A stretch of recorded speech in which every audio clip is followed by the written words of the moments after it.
Unfortunately, we had 2 fatalities during the bridge strike. And before I go any further, on behalf of the NTSB, I wish to express my most sincere condolences to the families and loved ones of those who lost their lives in this terrible tragedy.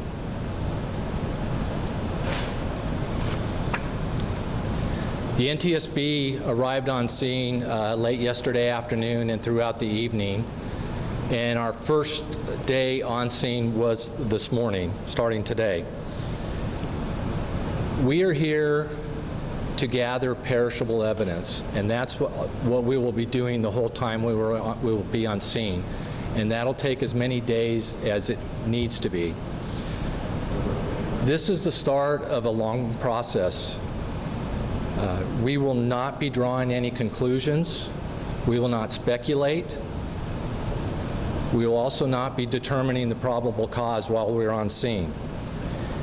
The information that I provide today, is preliminary and is subject to change throughout. What you can expect from us is within 30 days we will have a preliminary report. A normal full investigation, which this is for an accident, our investigations take normally between 12 months to 24 months, with one stipulation. If we see some significant safety issue during the investigative process, we could put out an urgent safety recommendation for that issue. We will be looking into 3 main areas while we're on scene. First being the crew and the operation of the crew, the vessel and the condition of the vessel, and finally the environment, and that includes the weather, the wind, the current, the tide, and the operating environment of that. This morning we had an organizational meeting, and we set up various teams, split up into different teams, and they are currently nautical operations, marine engineering, bridge engineering, survival factors, and recorders. We are currently working with our counterparts with the Mexican government to gain access to the ship. We are optimistic that we will have that access very soon. In the meantime, we are working to set up parties to the investigation. The U.S. Coast Guard is always a party to a marine investigation. They're automatically a party. And we thank them for getting on scene very quickly. And we do appreciate all their support so far and supporting our lead in this investigation. The bridge team from our Office of Highway Safety has been working today with the New York City Department of Transportation, and they were doing a survey with the department there, and they have affirmed at this point that there is no significant structural damage to the load-bearing elements of the bridge. There is some damage on one of the travelers, which they use to access and survey the bridge at this point, but nothing structural from the bridge is an issue at this point. I will point out that the NTSB has long had an interest in bridge safety, including bridge strikes. Just 2 months ago, we released an interim investigative report about the collapse of the Key Bridge in Baltimore after it was struck by the Dolly, in which we made urgent safety recommendations to numerous bridge owners. These included recommendations to calculate the risk of bridge collapse after being struck by a ship, and if that risk is over an industry threshold, to take steps to mitigate the risk. We have received comments back from the New York City Department of Transportation. We just received it. We're in the process of evaluating it, but accordingly they have reported that they have run the assessment and their threshold, their calculation is below the threshold. Sure, you bet. Our recorders group today, they've been canvassing the shoreline along the area where the accident is, trying to assess any closed-circuit TV and security cameras, and they have had some success today. We are very well aware that there's a lot of video out there in social media, people from cell phones and the such, and we would ask if you have video to first email us at witness@ntsb.gov. Again, that's witness@ntsb.gov. And we ask that you email us not the video, but that you have some. We will then send you a link to upload that video. We also have two personnel with us from our Office of Transportation Disaster Assistance, and they have been coordinating outreach with the Office of the Mayor of New York City, and we appreciate having them on scene. I will now turn it over to our investigator in charge, Brian Young, to give us some preliminary factual information. Brian? Thank you. Based on preliminary navigational data, I can provide the following timeline for the vessel's movements in New York. The vessel arrived on May 13th around noon and docked port side 2 at Pier 17. The vessel remained there for about 3 days, and at 8:20 p.m. on May 17th, with the assistance of a tugboat, began backing away from Pier 17. The intent was to sail south down the East River and head for sea. Preliminary weather report at this time was dusk conditions, westerly winds about 10 knots, and the current was about 0.3 knots towards the bridge. Upon departing the pier, the vessel's astern motion and speed increased up to 6 knots. And at 8:24 p.m., a VHF radio broadcast was sounded requesting assistance from other tugboats in the area of the Brooklyn Bridge. That was followed by 2 other requests for assistance, and at 8:24 and 45 seconds, the vessel's mast struck the underside of the Brooklyn Bridge. At 8:27, the vessel came to a stop, and at 8:30, both NYPD and FDNY assets were on scene.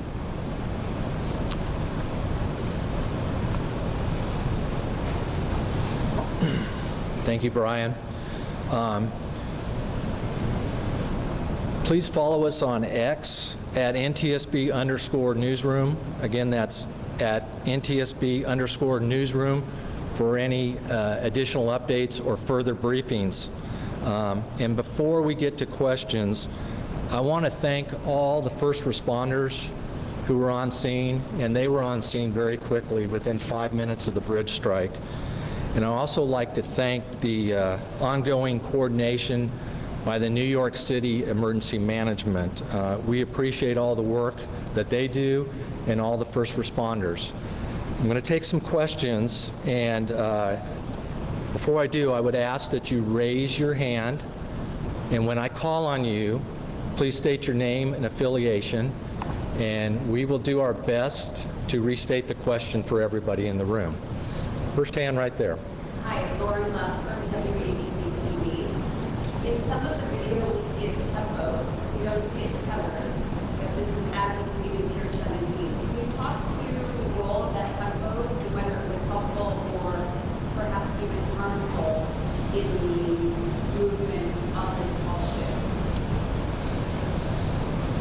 Thank you. The question regards the status of the tugboat alongside the vessel.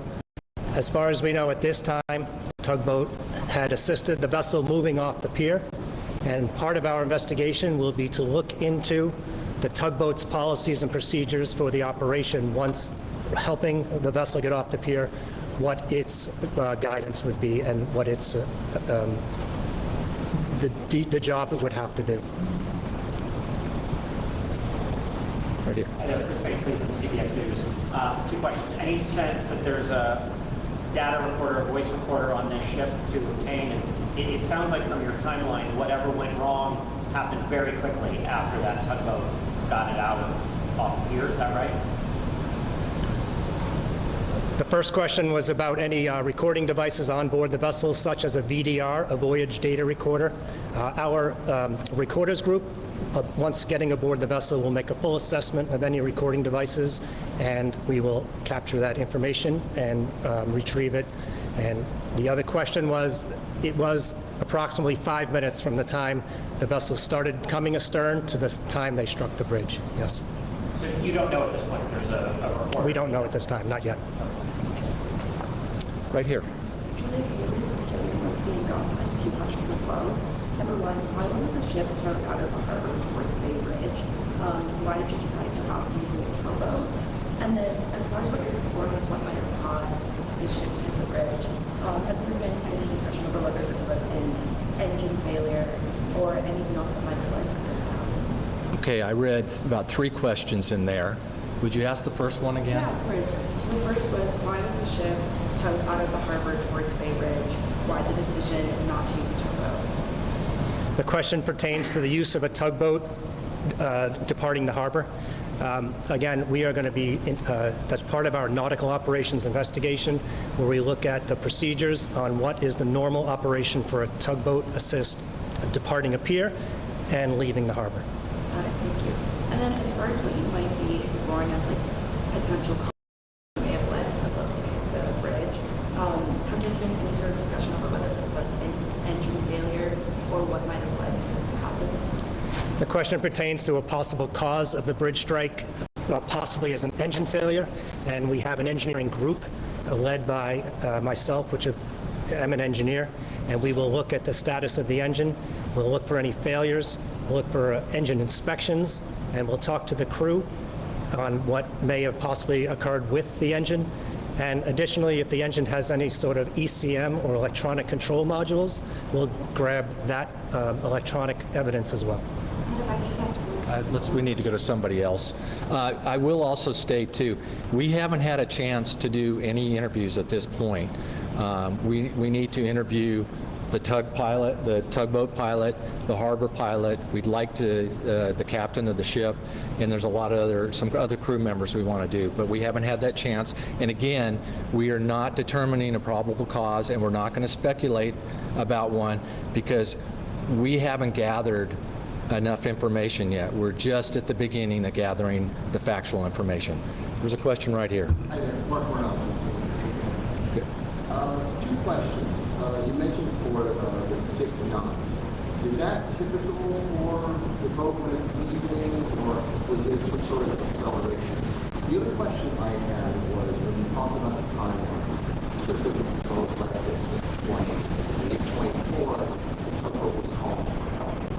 When during that 1-minute period was it determined that the boat was, I guess I'm asking, when was the earliest that, is that the earliest time that the tugboat would call for help? It seems like that was only seconds before it struck the bridge. Okay. Go ahead. State the first question. The 6 knots. Was that typical of this kind of a thing, or was there some sort of another acceleration? Was that standard notated at that time? The question regards the speed of the vessel at the time it made contact with the bridge, and it was at 6 knots. We are going to be accessing all the different electronic data to determine at what point the vessel began accelerating. We do have a bit of time where it was maintaining a constant speed of about 2.3 knots, and then the speed began to increase. And that's something we will be looking into as part of our engineering assessment of the operation of the engine. And what time was it? I'll have to check the data, but we have certain data points that we would be able to look at. And about the request for help. And the request for help, we had one bit of navigational data that we were looking into. It was the VHF radio. There may have been phone calls. There may have been a cell phone call that we haven't yet discovered. But the first bit of evidence that we have that any VHF conversation was had was at 8:45. I'm sorry, I said 2024 and 45 seconds. In the back. I'm sorry if you addressed this. Mina Clark from New York One. I'm sorry if you addressed this already. It's hard to hear back here. The NYPD put out a preliminary report saying that there was a power failure of some sort of mechanical issue. I understand you're not drawing conclusions now. Do you have any idea where the NYPD may have gotten that information from? Okay, the question's about the NYPD basically putting out preliminary information about maybe a power outage to the engine or something like that. We don't know where they got that data from. We have, like Brian has told us already, we haven't even had chance to access the engine. So we don't know that. We haven't had a chance to look to see if there's any recorded data or anything like that. So we're not sure where they got that from. But that'll be part of the investigation too. If somebody has information like that, where did they get it from? We don't know at this point.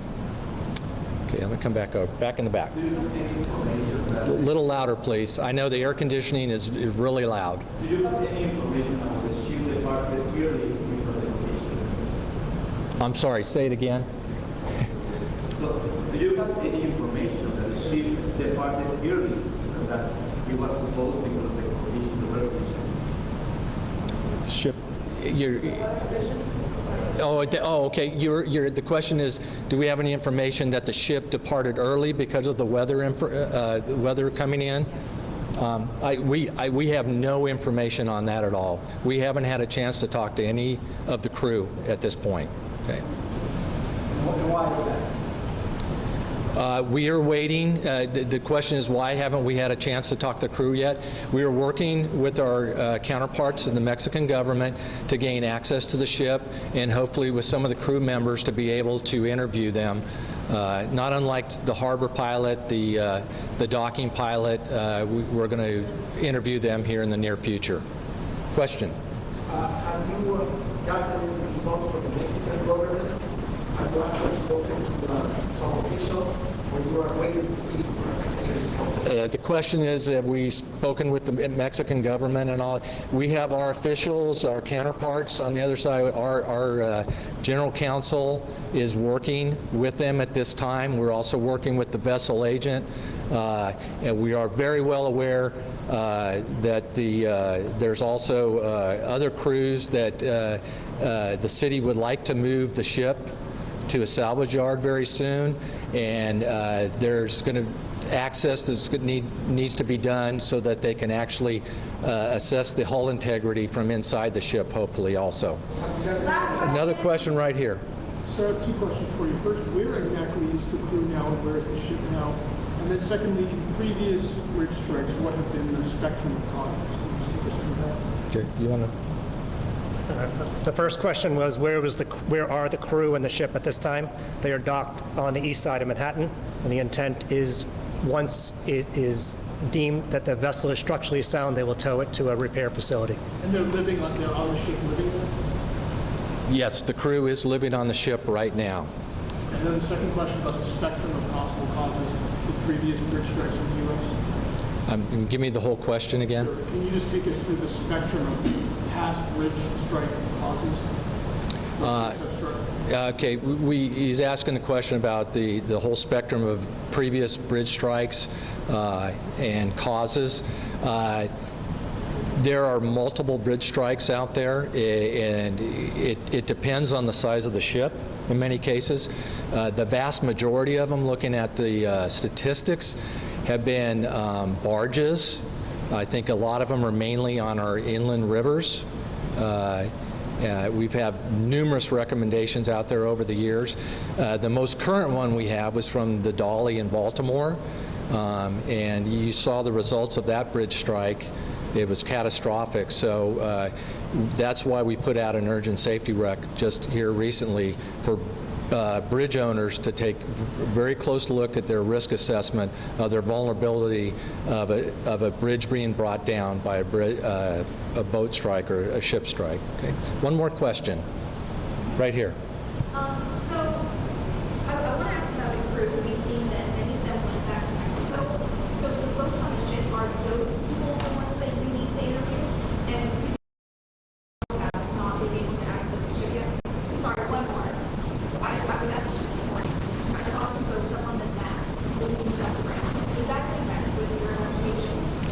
Okay, the question is about the number of crew, initially the first question, and how many of them left the ship.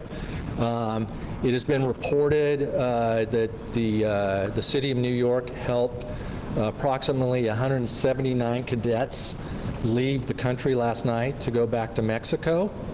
And it has been reported also by the city that there are, I believe it's 94 crew members on board working.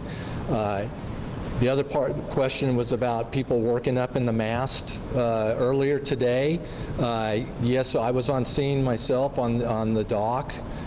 We did see some crews up there. I don't want to speculate what they're doing, but I know there is concern by everybody, especially those that are going to help move the ship to a shipyard, that we need to secure the mast up there, since some of it is broken off and it's entangled in the lines. So those are obviously going to have to be secured before the ship is moved, so that doesn't create another hazard. Okay? Thank you very much.